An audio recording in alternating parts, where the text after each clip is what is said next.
What's up guys, it's me Albert Legaspi and welcome back to my vlog. By the way guys, this is the first day of Simbang Gabi. So nandito pala tayo ngayon sa Central Signal Taguig. I'll be hoping na makomplete natin to.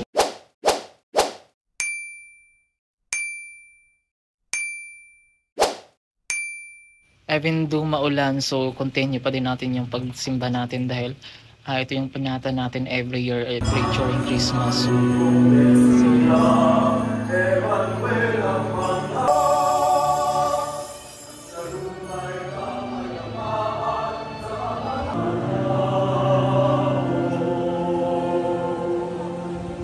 The mass is already done, so this is the end of my mini short vlog. See you guys for my next video. Bye bye, and then God bless you all.